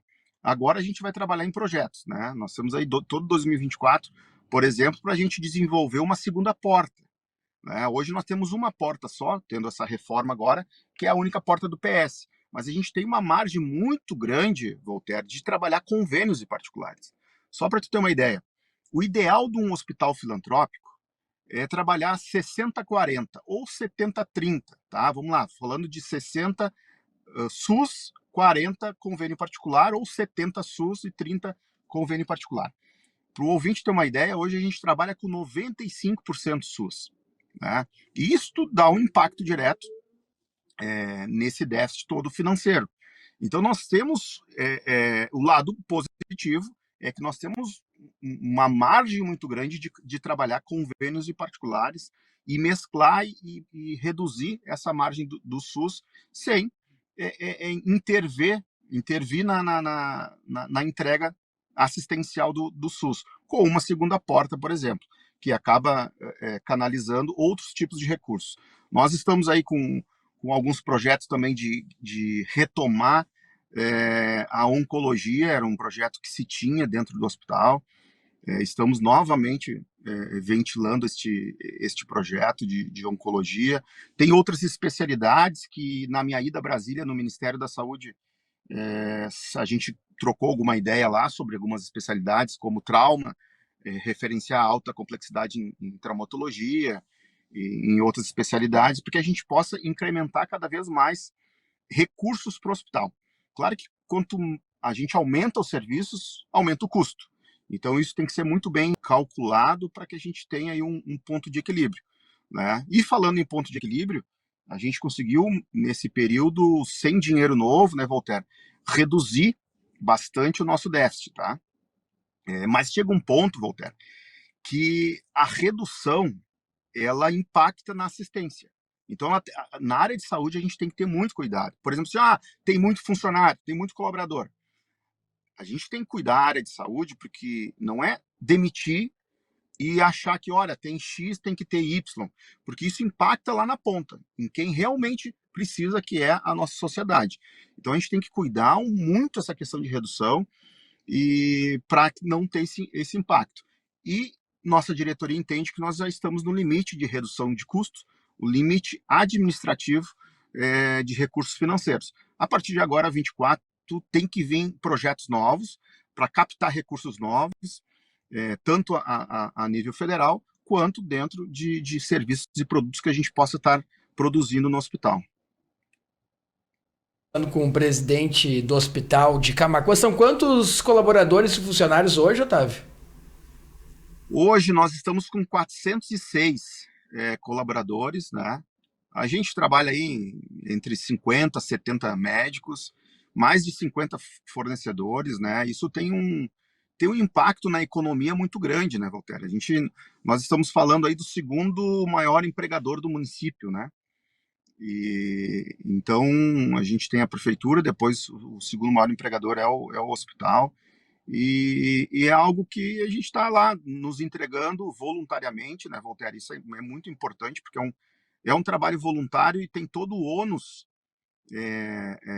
para o presidente, né? Tem um ônus bem pesado, como o Maneco falou ali, e agradeço as palavras dele, e o Maneco, que é um grande parceiro, tem que ter um ato de coragem, sim, porque deixo a minha empresa, né? Eu me organizei para passar todas as manhãs no hospital e quando necessário eu vou à tarde e acabo deixando a minha empresa, né? Ela está rodando, tá tudo bem, graças a Deus, mas é uma entrega enquanto cidadão camaquense, né? Então, se não fosse eu, outro estaria ali. E eu acho que neste momento o hospital precisava dessa minha entrega, da minha diretoria, de todos que confiaram da gente poder estar ali. E a gente está tentando dar nosso máximo ali, né, Voltaire? Nesse período de 8 meses, para tu ter uma ideia, eu já visitei mais de 10 hospitais dentro do Rio Grande do Sul, buscando cases. Eu não fico parado, tu me conhece muito bem, que quando eu enfrento um desafio, eu acabo caindo de cabeça mesmo dentro do projeto, vou atrás, vou em busca. Essa minha ida em Brasília, alguns não acreditavam, o que o Otávio vai fazer perdido sozinho em Brasília? E fui em busca, estou indo atrás, mas aquilo, a gente não faz nada sozinho, né? Voltei de Brasília, pedi aqui um auxílio para o prefeito Ivo, para ele ir em todos os prefeitos, pedir o aval dos prefeitos da região da minha ida a Brasília. O prefeito pessoalmente foi em todos os prefeitos, assinaram um documento do meu ofício, né? Encaminhei para o Ministério da Saúde esse ofício com a assinatura de todos os prefeitos, dando o aval da minha ida lá em busca de novos recursos. E a gente fica contente porque é na união que a gente ganha força, né, Voltaire? E principalmente tendo o governo federal de portas abertas do jeito que está, eu acho que se voltou os olhos para a nossa região, se voltou os olhos para o nosso hospital e a gente está contente. Claro que tudo isso, por enquanto, na teoria, né, Voltaire? A gente precisa ver como vai ser a prática disso, mas a gente está tentando dar o nosso máximo aí para unir todos esses atores aí e a gente evoluir no nosso hospital. O Hospital de Camaquã, Otávio Moraes, segue na linha conosco, conversando. Deixa eu chamar também, saindo do Hospital de Camaquã, indo até o Grupo Hospitalar Conceição. Deixa eu ver se a nossa ex-vice-presidente da FAMURS, foi prefeita de Cristal, atua também como uma das diretoras do Grupo Hospitalar Conceição, a Fábia Richter, se já está conosco. Boa noite, Fábia. Oi, Voltaire, boa noite. Boa noite a todos os ouvintes da Acústica. Oi, tu me escuta? Bem, prazer falar contigo. Prazer falar contigo e já desejando também um feliz 2024, um grande ano para a Fábia, que é uma grande liderança aí da região Centro-Sul, foi candidata a deputada federal nas últimas eleições, fez uma votação muito expressiva e que está falando conosco aqui no nosso programa das noites de quarta-feira, agora nosso programa das 22 até a meia-noite, para promover o debate, fugir de qualquer possibilidade aí de bater com a voz do Brasil. Fábia Richter, o primeiro assunto, a primeira pauta que a gente quer tratar justamente contigo é a respeito da região. E isso porque há um ato de manifestação contra o pedágio que está marcado para o dia 13 de janeiro às 3 da tarde. Queria que você atualizasse as informações sobre como vai funcionar esse ato, Fábia. Sim, primeiro falar do Conceição, né, Voltaire? O Conceição, o Grupo Hospitalar Conceição é uma holding, é uma empresa que tem vários CNPJs nela, e eu sou gerente de um dos serviços, que é a UPA Moacir Sclier. Então tem o Hospital Geral, que é o Conceição, tem o Cristo Redentor, tem o Fêmina, tem o Hospital da Criança, tem a UPA, que é considerada a maior UPA do estado, é a única UPA com vínculo com o Ministério da Saúde, porque o GHC é uma holding, né? E depois tem unidades básicas de saúde, consultório na rua, CAPS, é um ecossistema de saúde muito específico. E como tu disse que eu era uma diretora, eu gosto sempre de explicar que este grupo tem 3 grandes diretores. e nós somos gerentes dos serviços. Então, só para as pessoas entenderem bem o que.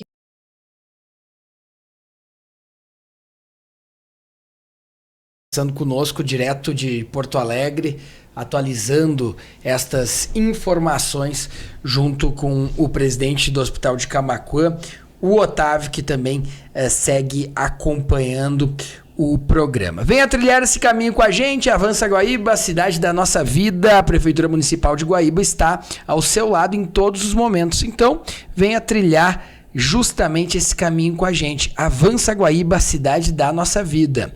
Confiança é o que une médicos e pacientes. Cremers, orgulho de ser médico. A relação médico e paciente, ela é fundamental na medicina. A confiança mútua conduz o médico e o paciente até as melhores decisões na recuperação da saúde. Cremers, orgulho de ser médico. Você, Corsã e a Egea juntos por um grande verão. Corsã e a Egea trabalhando intensamente e investindo nas obras e serviços que não podem mais esperar. E você, curtindo o melhor da estação e aproveitando os recursos naturais sem desperdiçar. Você, Corsã e a Egea juntos por um grande verão. Fábia Richter deu só um pequeno corte no final ali da sua explicação, mas eu aproveitei aqui para fazer os anúncios comerciais. A Fábia que tá saindo do carro, ajeitando sua mochila, tá indo para onde agora, Fábia? Pelo que eu tô vendo é Porto Alegre, pelos prédios aí atrás, né? Não, eu tô em Porto Alegre e tô chegando agora em casa. Tava dentro do carro, mas começou a cortar a conexão, agora eu desci. Chuva forte, afinal, hoje em Porto Alegre também, muitos pontos de alagamento por aí, né, Fábio?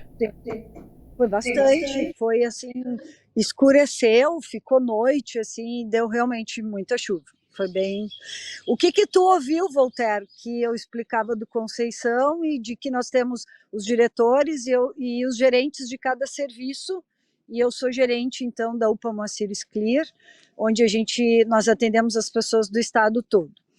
E nós amanhã, sim, agora respondendo a tua pergunta, nós amanhã estamos fazendo uma mobilização contra o pedágio, contra o aumento do pedágio. Eu costumo dizer que eu não sou contra pedágio, porque todo mundo sabe, eu sou da saúde, cresci às margens da BR-116, vendo as pessoas sofrerem acidente e realmente assim não tendo como ser atendidos.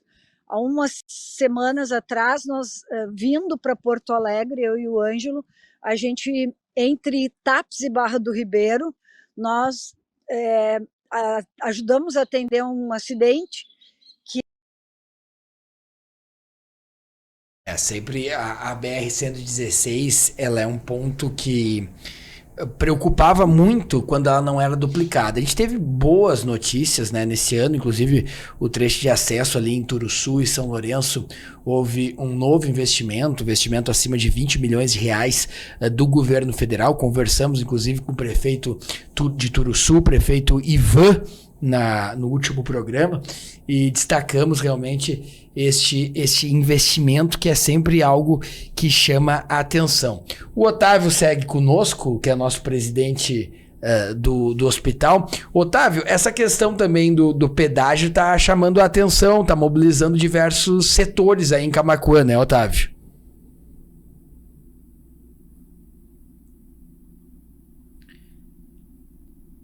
Otávio Moraes, que está participando conosco justamente do nosso programa Radar dos Municípios aqui na Rádio Acústica. Confiança é o que une médicos e pacientes. Cremers, orgulho de ser médico. A relação médico e paciente é fundamental na medicina e a confiança mútua conduz o médico e paciente até as melhores decisões na recuperação da saúde. Cremers, orgulho de ser médico. Venha trilhar esse caminho com a gente. Avança Guaíba, a cidade da nossa vida. A Prefeitura Municipal de Guaíba está ao seu lado em todos os momentos, então venha trilhar esse caminho com a gente. Avança Guaíba, a cidade da nossa vida. Farmácia São João, você passa no site e adquire todos os remédios por lá. Nosso programa, além de política e economia, sempre tem um espaço que fala, claro, do futebol, o futebol que é a alegria do nosso povo. E eu quero trazer agora um grande amigo nosso. Claro que ele já participou e participa dos assuntos referentes à política, porque já foi prefeito 2 vezes de Palmeira das Missões, foi presidente da FAMURS, hoje está lá na Grupo Hospitalar Conceição, mas eu convidei justamente o Dudu Freire, que é envolvido nas questões da política do clube, nas questões que envolvem o futebol do Internacional, e é sobre essa projeção que eu quero falar a partir de agora com Dudu Freire, e desejando aqui, em nome dos ouvintes da Rádio Acústica, em nome de Camaquã, Tapes, Cristal, São Lourenço, Guaíba, Pelotas, um feliz 2024 ao Dudu, que sempre participou e sempre foi generoso com os ouvintes aqui da região Centro-Sul. Boa noite, Dudu Freire! Boa noite, Voltaire. Boa noite a todos os ouvintes da Rádio Acústica. Um feliz 2024 para os amigos. Para mim é uma satisfação, mais uma vez, estar aqui conversando contigo. Questões do Internacional. Geralmente, você é um grande vitorioso em eleições, né, Dudu? Você concorreu a vereador em Palmeiras das Missões, venceu. Aí concorreu a primeira vez a prefeito, aquele jovem menino, venceu. Foi para a reeleição para confirmar seu nome, venceu. Concorreu a presidente da FAMURS, venceu. E agora apoiou o Alessandro Barcelos, uma eleição eletrizante, uma eleição que não se sabia ao certo o que ia dar, não se tinha um favoritismo, uma eleição muito disputada. E aí o teu candidato, Alessandro Barcelos, venceu.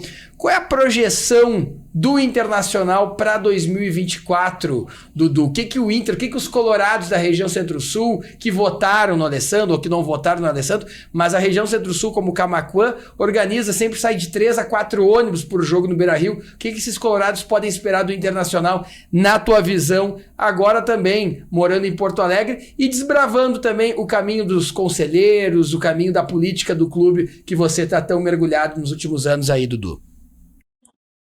Já que os problemas dos municípios já estão resolvidos, né, Voltaire? Vamos falar um pouquinho no Inter. Estou brincando, não, tem muito problema ainda para ser resolvido com relação aos municípios, mas muito foi avançado, né? Se a gente for ver a situação dos municípios no fechamento de contas desse ano, são raros os municípios que fecharam no vermelho. Isso é muito importante, demonstra que a nossa economia ela vem retomando e o reflexo acaba acontecendo onde a gente diz que as coisas acontecem, que são os municípios, né? Com perdão da redundância, mas a gente nota que o país vem melhorando.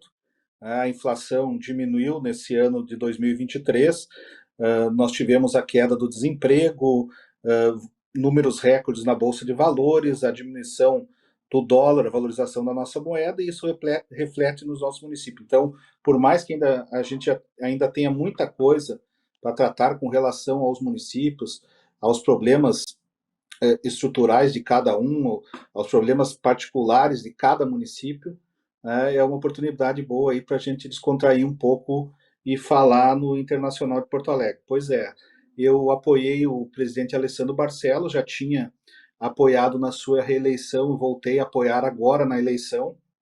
Ele teve um mandato de 3 anos, um mandato que ele ficou marcado por não ter obtido títulos, inclusive o Inter não conseguiu nem vencer um gauchão, mas a situação que o clube se encontrava era uma situação muito difícil.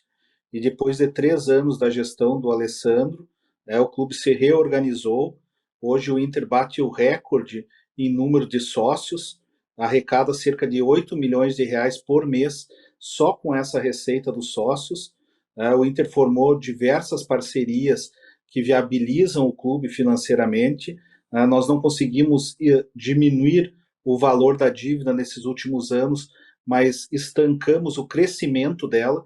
Ela vinha crescendo de 15% a 20% a cada ano, então nós teríamos nos últimos 3 anos de 45% a 60% de crescimento da dívida, e a dívida não cresceu.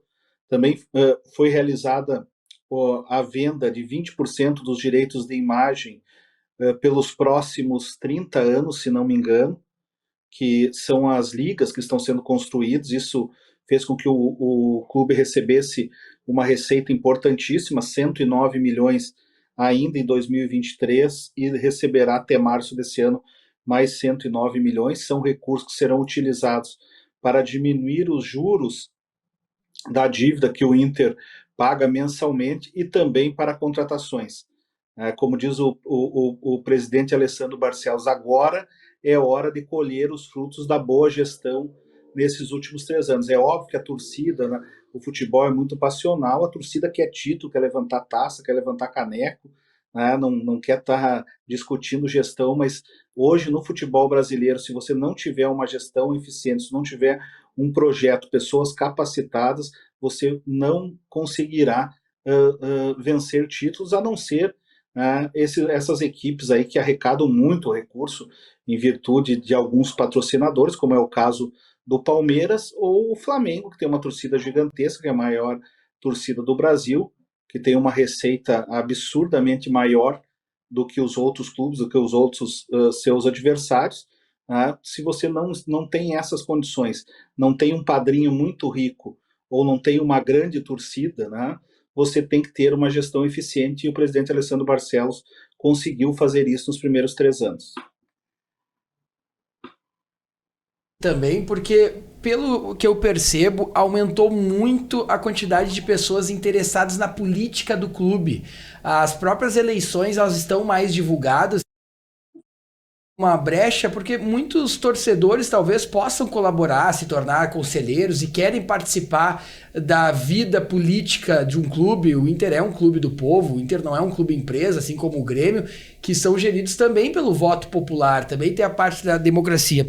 Pro nosso ouvinte que já admira o futebol, que acompanha os jogos, como é que funciona essa vida eleitoral? Por exemplo, como é que faz? Eu quero ser um conselheiro, eu tenho que fazer parte de uma lista, isso é como se fosse um partido. Explica para nós como funciona a entrada de alguém para a vida política de um clube e como essa pessoa pode ser um conselheiro, como o nome dele aparece na frente da lista, quantos de cada lista. Explica para nós, porque as pessoas têm muita curiosidade, sempre nos perguntam muito, principalmente quando chega perto das eleições de um clube de futebol.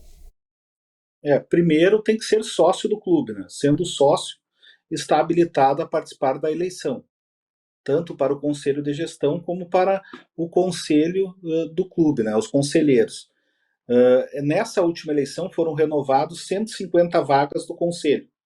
Então, todo sócio estava apto, o sócio em dia, apto a disputar essa eleição. Aí nós temos, ao invés de partidos políticos, vamos fazer uma alusão à política convencional, ao invés de partido, existem movimentos nos clubes.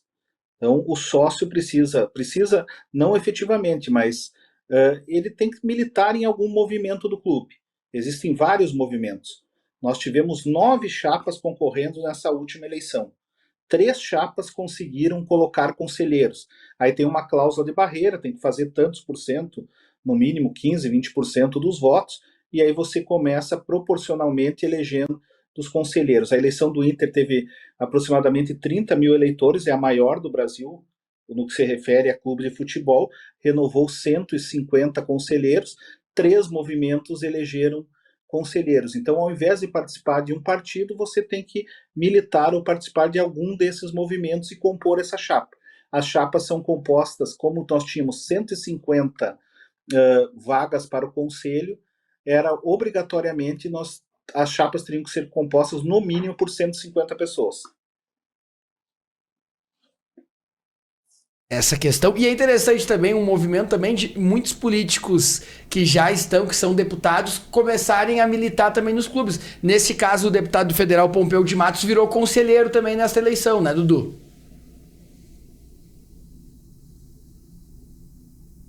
Que apoiava também o presidente Alessandro Barcelos, e o Pompeu foi eleito conselheiro do Internacional pela chapa número 1 e deve tomar posse agora no próximo dia 8 de janeiro.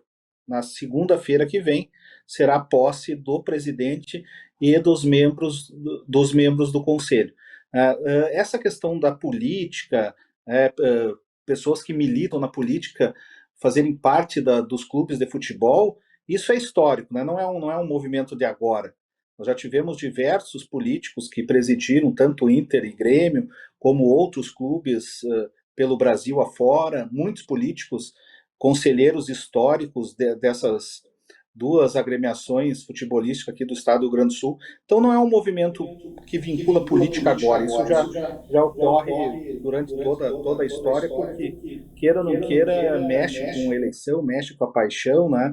Mexe com as lideranças, e essas lideranças também estão no meio político. Então são lideranças empresariais, lideranças de dentro da torcida, lideranças políticas, é um mix de tudo ali, né?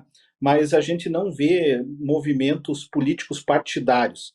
As chapas são compostas por pessoas da esquerda, da direita, do centro, pessoas que não conversam política. Ali se discute efetivamente o futebol.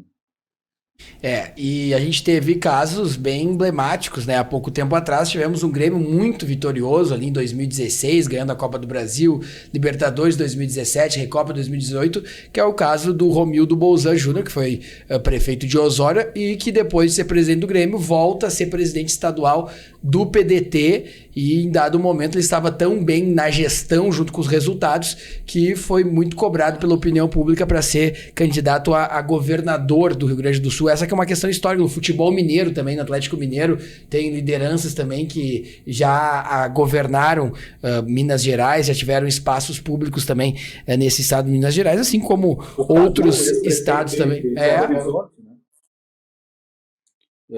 Foi presidente do Atlético Mineiro. Aqui, além do Romildo, o Paulo Odoni foi presidente do Grêmio, foi deputado. O Záquia foi presidente do Inter, foi deputado. O Jarbas Lima foi presidente do Inter, foi deputado. O José Otávio Germano foi presidente do Grêmio, foi deputado. Então, são muitos políticos que já foram presidentes das equipes gaúchas. Talvez seja a grande novidade, Dudu, foi o elemento de polarização, né? A gente recebia muito no WhatsApp o fato de tentarem colocar o Alessandro Barcelos, relembrar sua trajetória, sua antiga trajetória dentro da política. Ele foi do Partido dos Trabalhadores, foi presidente do Detran, na época que o governador era o Tarso Genro, foi secretário de administração, fez parte, né, da organização na Assembleia Legislativa, mas que hoje está completamente fora, está totalmente dedicado à gestão do Inter. O que se tentou era dizer que o PT estaria entrando para dentro do Inter, envolvendo as questões, o que também não teria problema nenhum, né, Dudu? E assim, como cidadão, o Alessandro tem todo o direito de ter a sua opinião política, partidária, mas ele, na questão do Inter, ele sempre colocou em primeiro lugar os interesses do Inter, não se mistura política partidária na gestão do Inter. Ele é um grande gestor, ele já foi um gestor público, agora um gestor em termos de futebol, irá demonstrar isso principalmente nesse ano de 2024, que o Inter vai vir muito forte, mas ele colocou a casa em dia, e isso foi o fator determinante para ele vencer as eleições.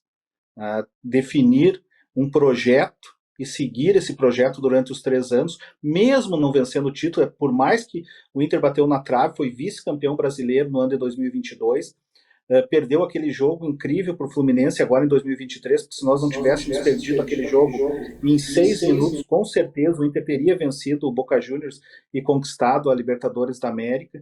Então isso não é culpa do dirigente, né? São detalhes que ocorrem no futebol. Grandes equipes já perderam títulos, como a gente pode citar, por exemplo, o Brasil em 82, uma das maiores seleções que o Brasil formou, perdeu para a Itália o título de campeão do mundo.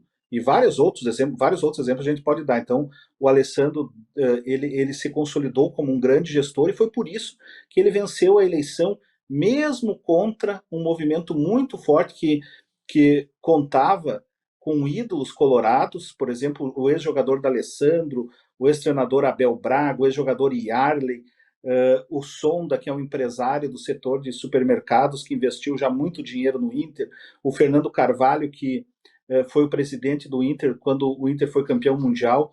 Todo esse grupo apoiava o adversário do Alessandro, e mesmo assim a maioria dos colorados entenderam que a gestão era positiva, por mais que não tivesse vencido títulos, né, contando que a partir de agora, com a casa mais em dia, você poderia investir mais em futebol, né, e o Inter buscar os títulos tão sonhados. E é isso que a gente está vendo já nos primeiros dias. O Inter ainda não anunciou oficialmente contratações, mas hoje está toda a imprensa noticiando a possibilidade do Inter contratar 2 jogadores argentinos, dois jogadores que fizeram muito sucesso na Argentina, mas um é argentino, o Alário, foi centroavante do River Plate e hoje está jogando na Alemanha, e o Borré, que é um atacante colombiano que também fez sucesso, também campeão da Libertadores pelo River Plate, joga na Alemanha. O Inter tenta a contratação dos 2 jogadores, isso surpreendeu inclusive a imprensa local, na tarde de hoje, que não é apenas um ou outro, mas sim as propostas foram feitas para os dois jogadores e existe a possibilidade real de que tanto Alário como Borré venham jogar no Internacional nesse ano de 2024, o que pode reforçar e muito a equipe. Nós estamos conversando com o Dudu Freire, que já foi prefeito 2 vezes de Palmeiras das Missões, já foi presidente da Federação das Associações dos Municípios, a FAMURS, no Rio Grande do Sul. Hoje atua fortemente no Grupo Hospitalar Conceição, lá do presidente Barrichello, mas hoje trazendo as questões do futebol. Inclusive, o Barrichello, né, de conhecimento público, saiu em praticamente todas as fotos e vídeos no anúncio da vitória do Alessandro Barcelos. Também participou ativamente da vitória do Alessandro Barcelos, o presidente do Grupo Hospitalar Conceição, nesta gestão reeleita no Esporte Clube Internacional, né, Dudu? Sem dúvida. O Barrichello é um torcedor fanático do Internacional, já assisti vários jogos com ele. Eu reclamo bastante em jogo, Voltaire, tu sabe. Fico bravo, distrato o jogador, distrato a direção, fico nervoso. O Barrichello é pior que eu. É muito pior que eu. A sorte é que eu não assisti junto com o Barrichello aquele Inter Fluminense, senão era perigoso ter dado um infarto em um de nós dois. Mas o Barrichello é um grande colorado, está sempre presente no Beira-Rio e também apoiava o presidente Alessandro, né? Desde a outra eleição apoiava o presidente Alessandro, assim também como o nosso diretor, o João Mota, que é um grande colorado, está sempre presente no Beira-Rio. Eu tô com 2 pautas diferentes, as questões políticas do Internacional, que sacudiram o noticiário, movimentaram boa parte do noticiário. O Dudu tá nos explicando, Dudu Freire, como é que funciona a questão política de um clube, que muita gente tem curiosidade. E por coincidência, tô com 2 colegas aqui agora conectados do Grupo Hospitalar Conceição, de pautas diferentes. Fábio Richter, faltou a gente finalizar e colocar na tua participação essa questão desse movimento. E depois eu vou... Sabe que nas nossas entrevistas a gente sempre coloca as questões polêmicas para fora. Aqui no Palácio do Planalto, Fábio, tem muita gente dizendo que tu é a próxima prefeita de Camaquã, o que me agrada muito, porque seria uma grande prefeita se fizer o que fez lá em Cristal. Foi inclusive vice-presidente do Dudu na FAMURS, quando o Dudu era prefeito de Palmeiras das Missões. Mas antes da gente chegar nessa questão, Fábio, como vai funcionar essa questão do pedágio aí na região Centro-Sul, que tá uma grande polêmica, e explicar para o nosso ouvinte onde é que teve origem essa polêmica, porque isso começa já há anos atrás. Ela, claro, agora estoura de novo, porque passa a valer o contrato, passa a valer a cobrança. Mas como é que tá funcionando esta mobilização, Fábio? Tu que estás fortemente envolvida aí com a região. Boa noite novamente. Boa noite. Agora já estou já com uma conexão melhor. Quero mandar um abraço. Ele trabalha num lugar maravilhoso, que é com a participação da comunidade. Lembrando que o Grupo Hospitalar Conceição, o GHC, é 100% SUS, e estar conectado com as pessoas faz parte de ser SUS. Né? Eu que faço uma gestão conversando com as pessoas, dialogando, a gente sempre sabe mais onde acertar quando encontra o usuário e quando conversa com ele. Então, mandar um abração para ele, ele é um grande colega. E vamos falar do pedágio, então. Bom, eu não sou contra pedágio, tá, Voltaire? Eu não sei se vocês ouviram, mas eu dizia que alguns domingos atrás, eu e o Ângelo, vindo de Cristal para Porto Alegre, num domingo, encontramos um veículo que tinha capotado e nós demoramos lá. Parou um médico, parou mais um outro médico, algumas pessoas, a gente tirou as pessoas de dentro do carro, que é uma coisa que não se deve fazer, mas não tinha, as pessoas estavam presas lá dentro, não tinham o que fazer, porque a PRF estava longe, porque não tinha uma ambulância perto, e até a gente ficou lá um tempão, como eu tinha compromisso, agenda, nós acabamos saindo de lá e encontramos a ambulância alguns quilômetros adiante em direção ao acidente. Isso, então, levou mais de 1 hora para essa ambulância chegar. Isso podia ter dependido da vida de alguém. Então, sim, eu sou a favor de pedágio, eu só sou contra pedágio caro. E, para mim, né, nós temos aí orquestrado algo de ataque ao nosso superporto, que é fundamental para o desenvolvimento econômico da nossa região. Só que, assim, no campo das ideias, né, a gente tem inúmeras situações de questionar estes contratos e de um aumento de 58% em 2 anos. Então, para mim visitar meus filhos que moram em Pelotas hoje, bom, eu vou gastar 20 em Cristal, 20 em Pelotas, R$ 40 para ir e R$ 40 para voltar. Dependendo do carro que tu tem, tu vai gastar mais de pedágio do que de combustível. Então, assim, tu imagina isso num bitrem. Tu imagina o quanto que isso onera a todo o setor, por exemplo, madeireiro, que na região sul é altamente desenvolvido, né? Os hortos florestais, TANAC, CMPC, que levam o seu produto direto ao porto. Quanta indústria é afetada por isso? Mas na nossa região nós temos produtores, nós temos caminhoneiros, empresas de caminhões. Então o prejuízo ele é muito grande. E nós amanhã estaremos mobilizados a partir das 15 horas para chamar a atenção do judiciário, principalmente, porque já existe mais de um processo. Nós estamos construindo ações civis públicas, já existem várias, mas terão outras, como amicus curiae, de processos anteriores, alguns há mais de 10 anos, criticando a concessão. E olha, eu fui prefeita de Cristal. A Ecosul é uma grande parceira, ela realmente traz recursos para o município, ela emprega as pessoas do município. Nós não estamos dizendo eu não estou dizendo que eu sou contra pedágio. Acho que ele ajuda a deixar a estrada mais segura. Eu cresci às margens da BR-116, eu ajudei meu pai a atender acidente onde 5 pessoas morreram. Então, eu estou dizendo de novo, nós não temos nada contra o pedágio, só não podemos ser considerado o mais, ou o segundo mais, ou o terceiro mais caro do país. A gente está sobre essa questão do pedágio. Deu só um pequeno cortezinho aí, Fábio, quando você estava concluindo. É que o meu celular ligou.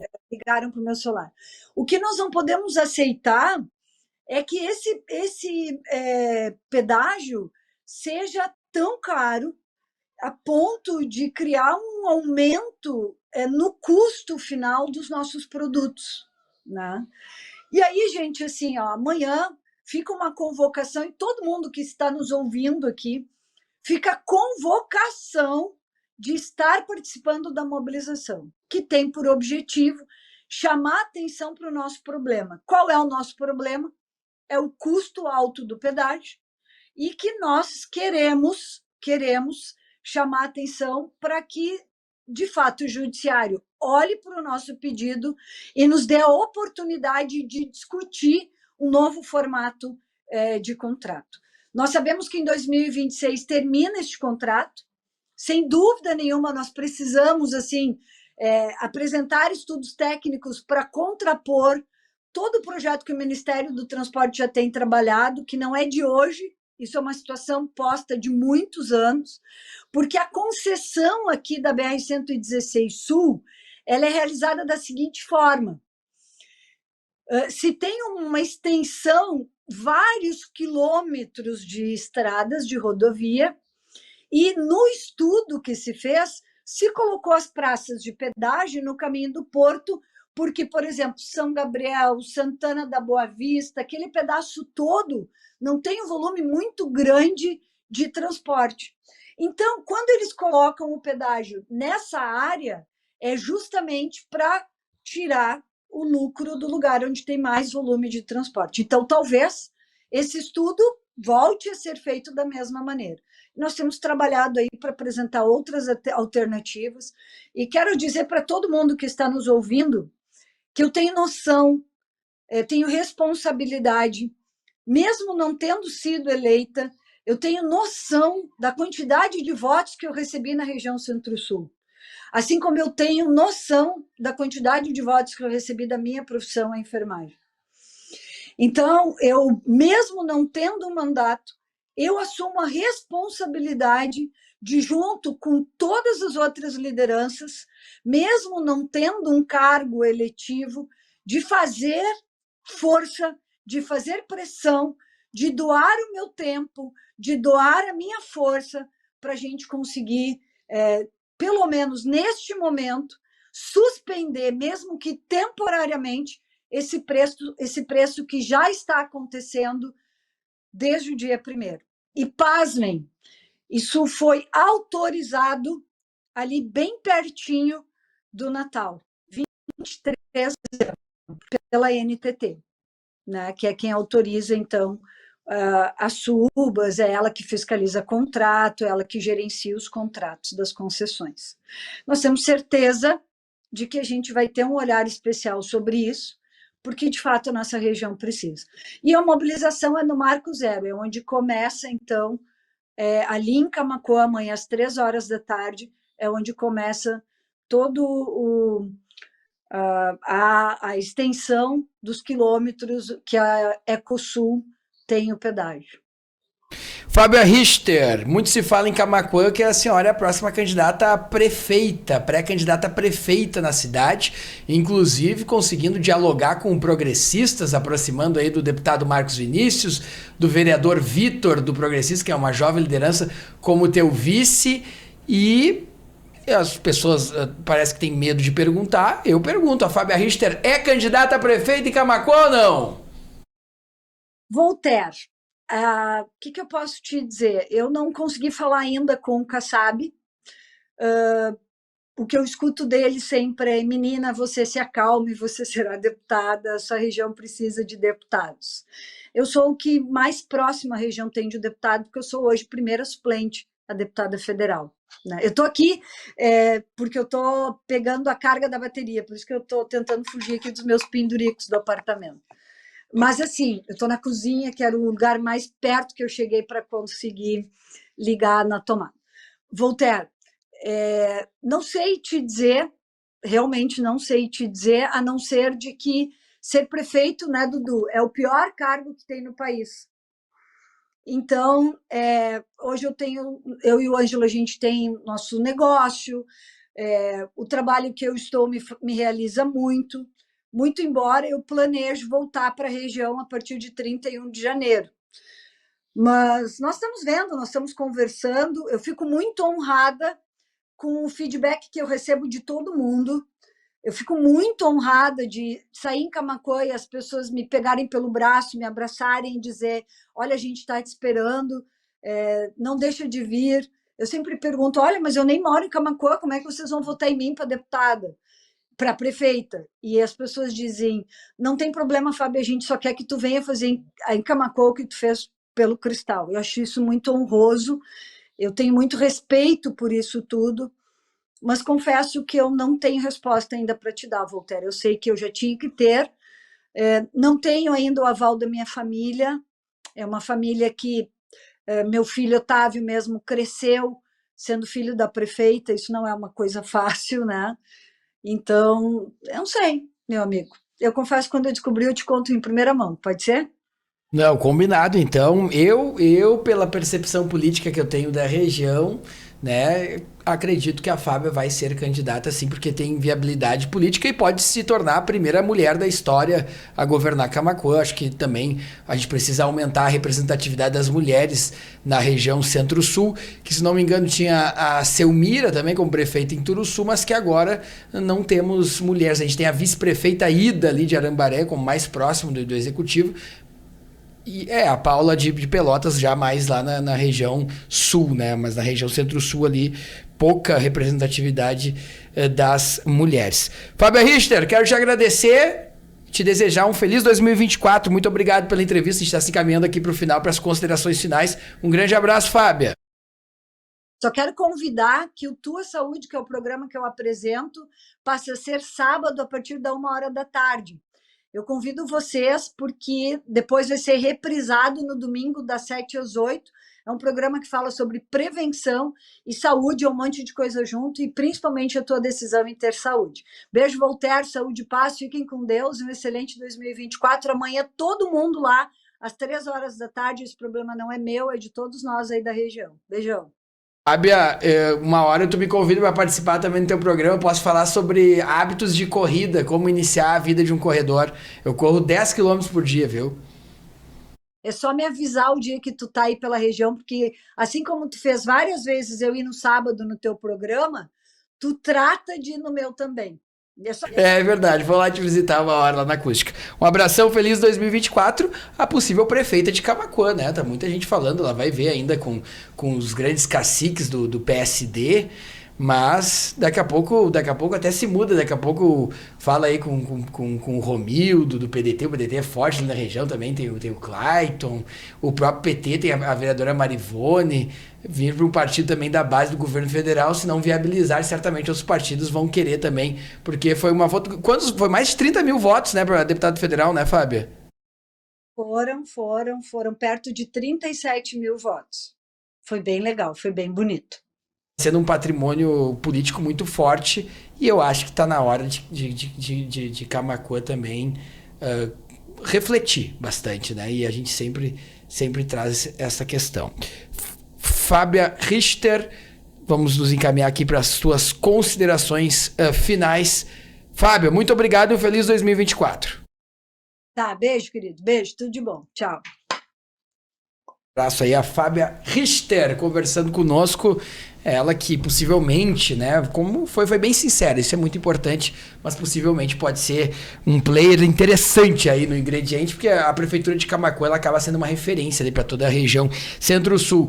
Ô Dudu Freire, não vou te perguntar se tu vai ser prefeito de Palmeira, porque o agora já tá tudo apaziguado lá com o Evandro, o PDT também tá dentro do governo, algo que tu também ajudou na construção, né? Essa construção que envolve o governo federal, porque o PDT tá dentro do governo Lula, com o ministro Lupe, e reflete também, o próprio ministro Pimenta tem uma votação muito considerável em Palmeira, admira muito também o teu trabalho lá, Dudu, acho que tá mais apaziguado para se construir uma reeleição boa lá em Palmeira das Missões também, né, Dudu Freire? Primeiro, Voltaire, tu não me deixou cumprimentar a Fábia, e ela saiu sem eu cumprimentar ela, né? Parabenizar pelo trabalho que ela vem fazendo. Falha minha, que realmente é só por uma questão de tempo aqui, mas eu passo. Ela tava te ouvindo e tô ouvindo ela. Ela vem gerenciando de forma brilhante a UPA Macires Clear, que é a maior unidade de pronto atendimento do estado do Rio Grande do Sul, fazendo um grande trabalho, e acho que ela tem todas as condições, se ela optar por essa questão da candidatura em Camaquã, né, porque tem que atender o pedido do povo. Se o povo tá pegando ela pelo braço lá em Camaquã, eu acho que já está decidida essa candidatura aí, Voltaire. Também gostaria de dizer que nós hoje compomos o governo municipal lá em Palmeira das Missões, com uma aliança com o Partido dos Trabalhadores, que é liderado pelo prefeito Evandro. Aproveito para mandar um abraço ao ministro Pimenta, que é um grande parceiro e que vem fazendo um trabalho importantíssimo em prol do Rio Grande do Sul.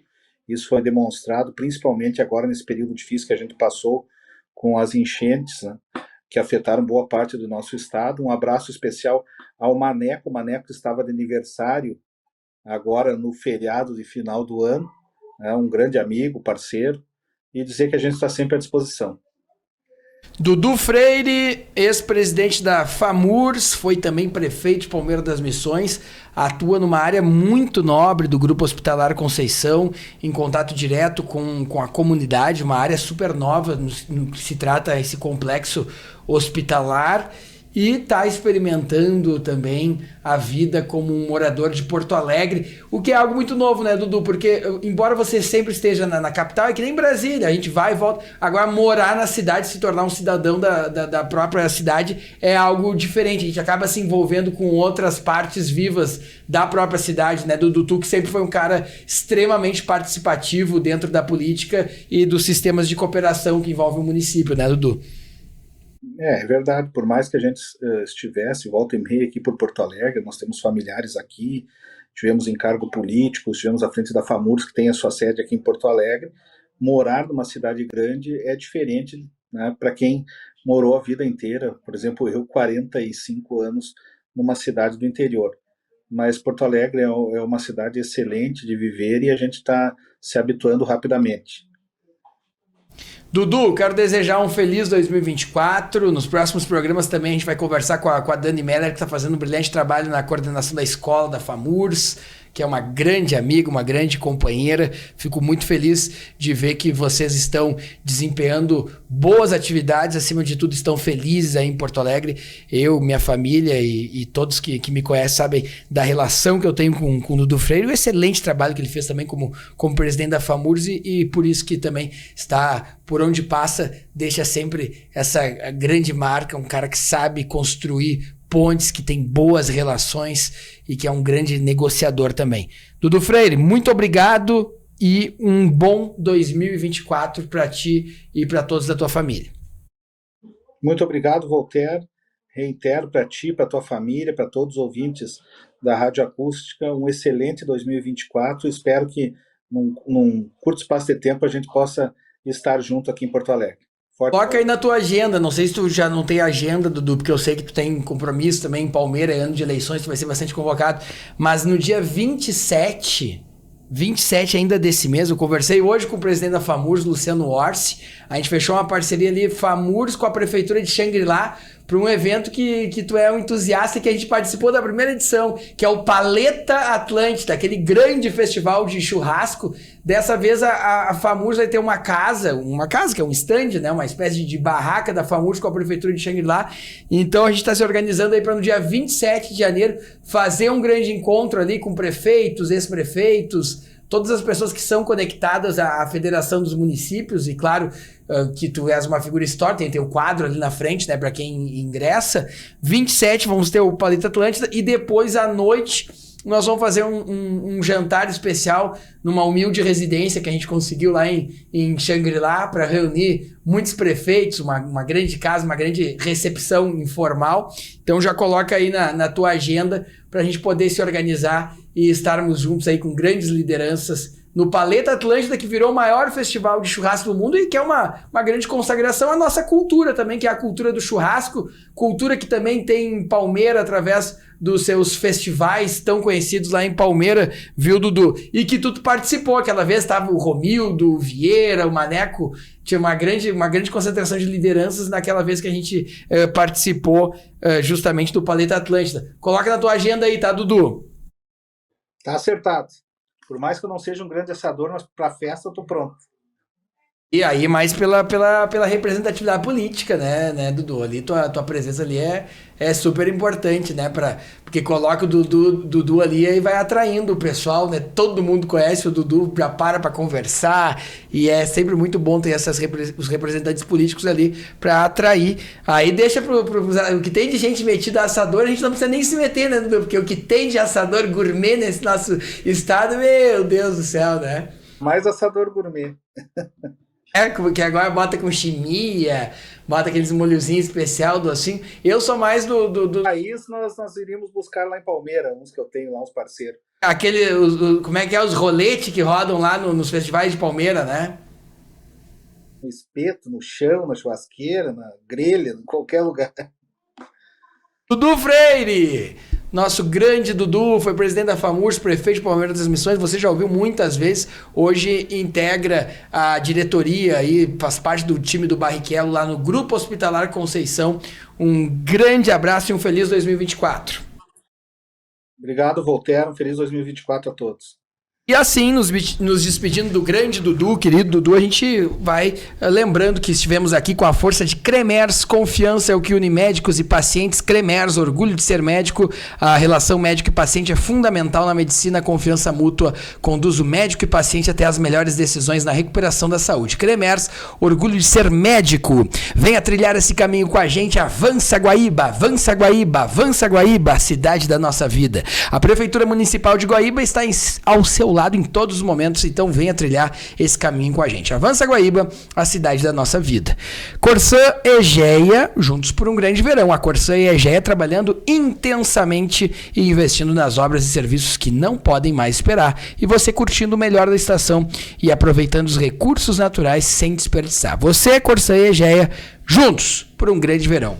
Eu, Voltaire Santos, quero agradecer a todos que estiveram por aqui conosco, programa recheado de atrações. Agradeço também ao nosso Rafael Andrade aqui na operação e também na produção do programa, conectando os nossos entrevistados, sempre com a produção aqui do Rafael Andrade, que nos dá todo o suporte, faz os cortes, depois nos dá todo o suporte de produção aqui no programa do Rafael Andrade, aqui dos estúdios em Brasília, aqui direto da Associação Brasileira dos Municípios, onde estamos gravando este programa aqui para você da Acústica, e isso é sempre muito bom.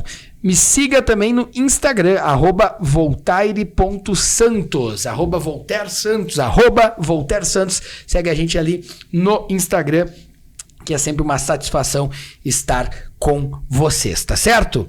Eu, Voltaire Santos, vou ficando por aqui, lembrando que na próxima quarta-feira, sempre às 22 até a meia-noite, a gente tem esse programa junto com vocês, fazendo um grande programa sempre. Eu, Voltaire Santos, desejo a você um feliz 2024, com muita paz, muita saúde, muita felicidade. A gente segue junto aqui na parceria, sempre construindo as pautas que impactam e fazem a parte e a diferença aí na sua vida. Eu, Voltaire Santos, agradeço a parceria e voltamos na próxima quarta-feira. Grande abraço a todos, tchau! Você acompanhou o Radar dos Municípios. Debate, informação e temas que interessam a sua comunidade. Um link entre os 497 municípios gaúchos.